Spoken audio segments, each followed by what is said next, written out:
কেটে আসবাবপত্র তৈরি। रुको जरा, सबर करो, बोला धक्का बुक्की नहीं करने का, आराम से लेने का। हाँ। চীনের কিছু কৃষক এমন একটি ব্যবসা শুরু করেছেন যা শুনলে প্রথমে অবিশ্বাস্য মনে হতে পারে, যেখানে কাঠ কেটে আসবাবপত্র তৈরি করা হয় না, বরং জীবন্ত গাছকেই ধীরে ধীরে আসবাবপত্রের আকৃতিতে বড় করা হয়। বছরের পর বছর ধরে তারা ছোট গাছকে বিশেষ ফ্রেমের মধ্যে পরিচালিত করেন, যাতে গাছটি স্বাভাবিকভাবেই নির্দিষ্ট আকার ধারণ করতে পারে।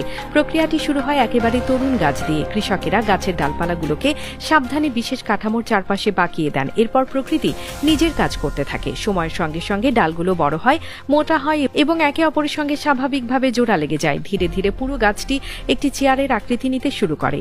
এই কাজ কয়েক সপ্তাহ বা কয়েক মাসে শেষ হয় না, অনেক ক্ষেত্রে বছরের পর বছর অপেক্ষা করতে হয়। কিন্তু সেই ধৈর্যের ফলও অসাধারণ, কারণ শেষ পর্যন্ত যে চেয়ারটি তৈরি হয় সেটি আলাদা আলাদা কাঠ জোড়া দিয়ে বানানো নয়, পুরো কাঠামোটাই একসঙ্গে বেড়ে ওঠা প্রাকৃতিক কাঠের অংশ। ফলে এটি যেমন দেখতে অনন্য, তেমনি বেশ মজবুত। সবচেয়ে মজার বিষয় হলো প্রতিটি চেয়ারই একেবারে আলাদা, কারণ কোনো দুটি গাছ কখনো শতভাগ একইভাবে বেড়ে ওঠে না। তাই প্রতিটি তৈরি পণ্য হয়ে ওঠে বিশেষ এবং বিরল।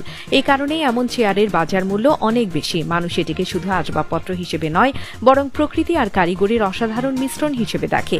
একটি সাধারণ কৃষিকাজের ধারণাকে ভিন্নভাবে ব্যবহার করেই তারা তৈরি করেছেন উচ্চ মূল্যের একটি ব্যবসা, যেখানে গাছ কাটা নয়, বরং গাছকে সঠিকভাবে বড় করাই সবচেয়ে গুরুত্বপূর্ণ কাজ। আর সেই অভিনব চিন্তাই সাধারণ চাষাবাদকে পরিণত করেছে লাভজনক ফার্নিচার ব্যবসায়।